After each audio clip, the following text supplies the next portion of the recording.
Hola, ¿qué tal? Estamos de regreso en Directo América de France 24. Muchísimas gracias por elegirnos para estar informados la mañana de este sábado. Yo soy Rosa Pérez Masdeu. Acompáñenme a hacer un repaso de las principales noticias internacionales.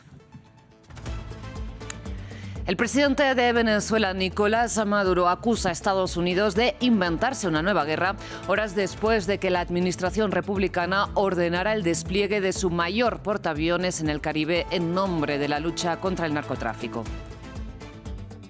Donald Trump despegó para su gira asiática con los aranceles en el centro de la agenda. Se espera que se encuentre con Xi Jinping el jueves en Corea del Sur y que este domingo supervise la firma de un acuerdo de paz entre Tailandia y Camboya. 14 días desde que entró en vigor ya el cese el fuego en la Franja de Gaza. Desde entonces Israel ha matado a 93 palestinos. La UNRWA exige la entrada de material para levantar refugios ante la llegada del frío y con el 90% de las viviendas dañadas.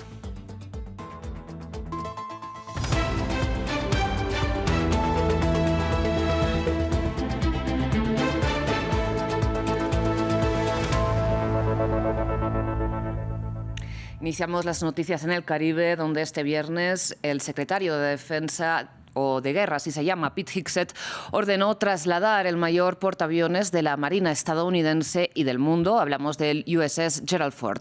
De este modo, Estados Unidos amplía su presencia militar frente a las aguas venezolanas, donde, recordemos, ya ha instalado varios buques de guerra, aviones de combate y miles de tropas. El presidente de Venezuela, Nicolás Maduro, acusa a Washington de estarse inventando textualmente una guerra en nombre del narcotráfico. A continuación, repasamos lo acontecido en las últimas horas en esta escalada. Una guerra eterna, así calificó el presidente Nicolás Maduro el despliegue militar de Estados Unidos en aguas del Mar Caribe. Declaraciones que surgen luego de que la Casa Blanca aumentó sus recursos militares utilizados en la denominada guerra contra el narcotráfico. De acuerdo a la administración de Donald Trump, un portaaviones se suma al despliegue de un submarino de propulsión nuclear y aviones F-35. Todo esto fue agregado a los 8 buques de guerra desplegados desde agosto. Y el pueblo de los Estados Unidos lo sabe. Se están inventando una nueva guerra eterna. Prometieron que más nunca se metían en una guerra. Y se están inventando una guerra que nosotros vamos a evitar. ¿Con qué? Con la movilización de los pueblos de América del Sur. Porque América del Sur y el Caribe todo dice no a la guerra, sí a la paz, sí a la prosperidad, sí a la armonía y a la convivencia. El viernes, la Secretaría de Defensa estadounidense informó que atacó otro presunto barco cargado con drogas, ataque que habría matado a 6 personas calificadas por Estados Unidos como narcoterroristas. Desde que comenzaron estos ataques, más de 30 personas murieron en aguas del Caribe, en tipos de lanchas y un semisumergible. Le digo al pueblo de los Estados Unidos, es vulgar, extravagante, mentiroso, falso, negador de la realidad, el relato que hacen sobre Venezuela, sobre la revolución bolivariana y sobre el presidente obrero, el presidente de a pie, el presidente de los barrios, Nicolás Maduro Moros. La cadena de noticias CNN citó fuentes de la Casa Blanca e informó en las últimas horas que estaría preparando ataques terrestres a Venezuela, que estarían dirigidos a instalaciones que producen cocaína y en las rutas que son utilizadas por organizaciones ligadas al narcotráfico. Bien, en este mismo contexto, el Departamento del Tesoro de Estados Unidos ha incluido al presidente colombiano, a Gustavo Petro, en la llamada lista Clinton de personas a las que Washington vincula con el narcotráfico. Sin embargo, Petro asegura que no se va a arrodillar ante actitudes que calificó como propias de la mafia colombiana que duerme en Miami y defendió que su gobierno es el que más ha luchado contra el narcotráfico. De hecho, enmarcó esta medida de Washington en su saga de confrontaciones con la administración Trump. Lo repasamos a continuación con Ramiro Cuevar Verena. Las tensiones entre los presidentes de Colombia y Estados Unidos sumaron un nuevo capítulo. Este viernes, Gustavo Petro y uno de sus hijos y su esposa fueron incluidos por Washington en la lista de la Oficina de Control de Activos Extranjeros, conocida coloquialmente como la lista Clinton, la cual incluye entidades y personas vinculadas a dinero proveniente del narcotráfico. El presidente Petro ha permitido el florecimiento de los carteles de la droga y se ha negado a detener esa actividad. Hoy el presidente Trump está tomando medidas enérgicas para proteger nuestra nación y dejar claro que no toleraremos el tráfico de drogas en nuestro país. El movimiento de la administración de Donald Trump profundiza aún más los resquemores bilaterales, los cuales iniciaron tras el regreso de Trump a la Casa Blanca.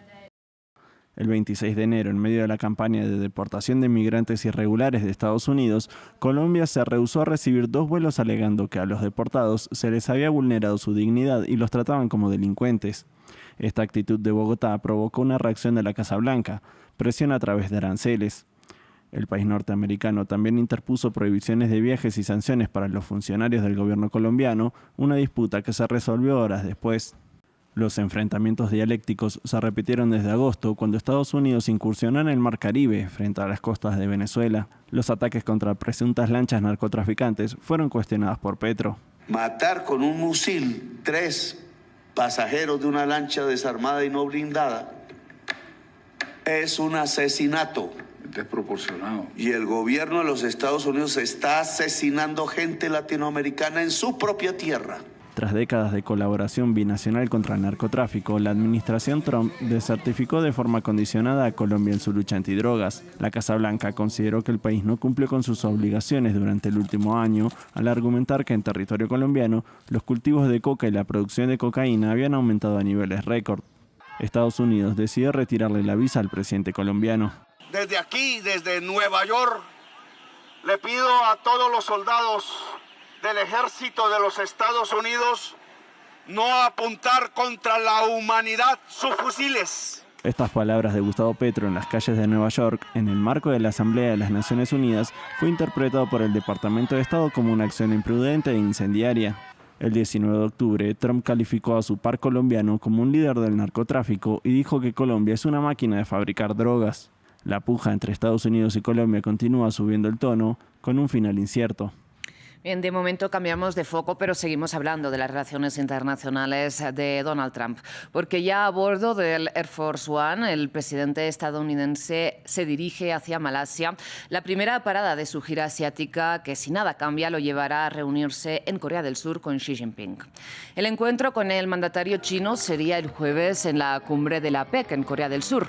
Sin embargo, antes, este domingo en Kuala Lumpur, el republicano asistirá a la cumbre del ASEAN, donde además se cruzará con el brasileño Luis Ignacio Lula da Silva, con quien se espera siga limando las asperezas desatadas por el juicio a Jair Bolsonaro y las consiguientes imposiciones de aranceles estadounidenses. Tengo una buena relación con el presidente Xi. Nos reuniremos, tendremos una buena reunión. Estoy bastante seguro que tendremos una gran reunión. Pero creo que haremos buenos negocios. Uno de los temas que trataremos es la guerra entre Rusia y Ucrania. Están matando a 7.000 personas a la semana, en su mayoría soldados, y sin duda hablaremos de eso. Y a él también le gustaría que terminara. Bien, será también en Malasia este domingo, donde está previsto que el presidente estadounidense supervise la firma del acuerdo de paz entre Tailandia y Camboya, uno de los conflictos que, recordemos, se vanagloria de haber resuelto después de que en julio restallara una disputa histórica sobre la delimitación fronteriza entre ambos países. Pero en el terreno la situación sigue tensa. Periodistas de France 24 fueron a la frontera del lado tailandés. Veamos a continuación su reportaje. En la frontera entre Tailandia y Camboya, los soldados tailandeses están en alerta máxima. Según se informa, Camboya ha duplicado sus tropas a lo largo de la frontera. Los soldados llevan aquí 3 o 4 meses. He venido para animarlos. ¿Tiene algún mensaje para Donald Trump? No, eso es asunto del gobierno. No puedo hablar de eso.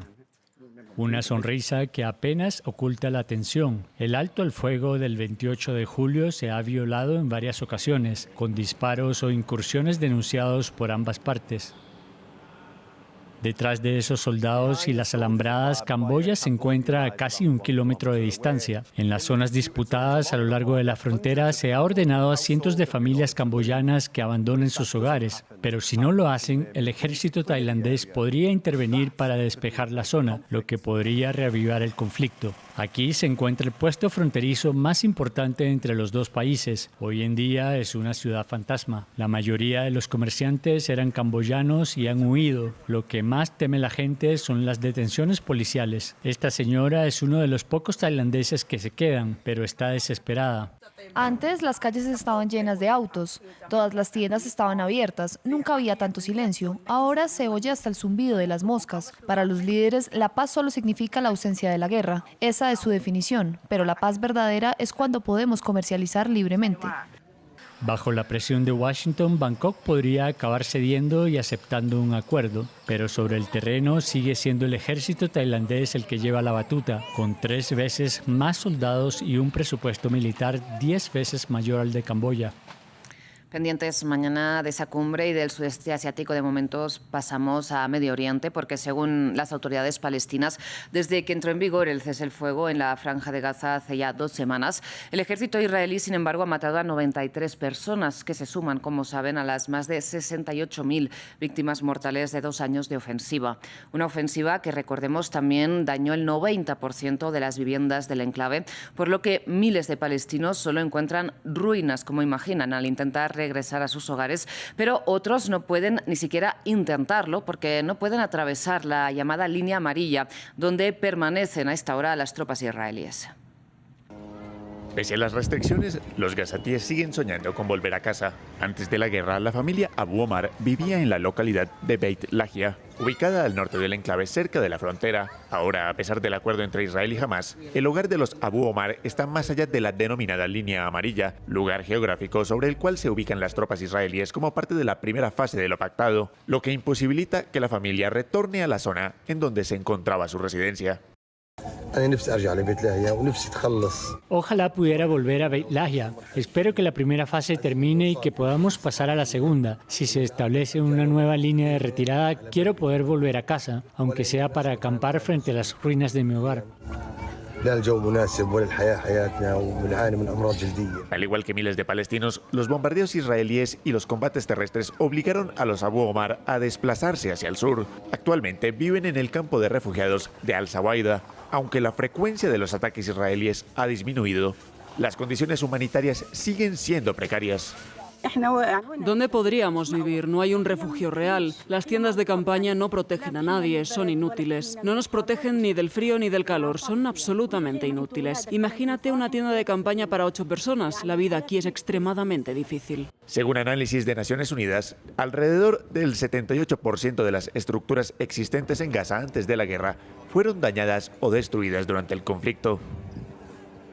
Hablamos ahora de la guerra, pero en Ucrania, porque Rusia ha matado al menos a 4 personas, 2 de ellas en la capital, en una nueva ofensiva aérea esta noche, según informan las autoridades ucranianas.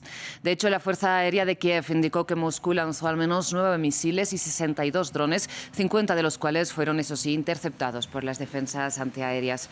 Moscú, por su lado, también aseguró que anoche interceptó 121 drones ucranianos sobre su territorio. Un día más, como ven, siguen los ataques mientras se aleja la resolución diplomática prometida por Donald Trump, que esta semana, recordemos, anunció nuevas sanciones para Rusia tras declararse decepcionado por la falta de voluntad negociadora de su homólogo ruso, Vladimir Putin.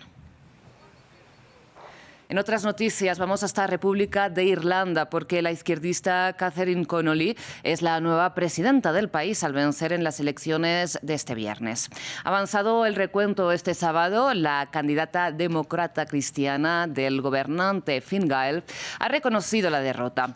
Connolly, candidata independiente apoyada, eso sí, por el Partido Nacionalista de Izquierda Sinn Féin, agradeció los apoyos y se declaró encantada de suceder a Michael Higgins a la jefatura del Estado.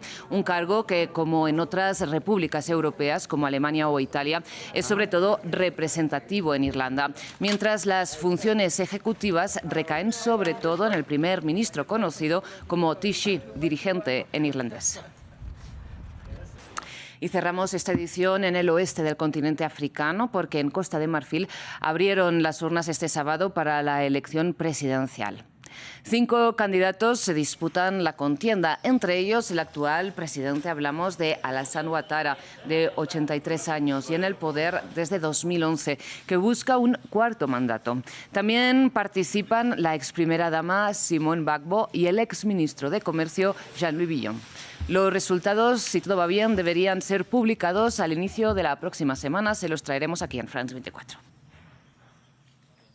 De momento nos despedimos, pero enseguida regresamos con más.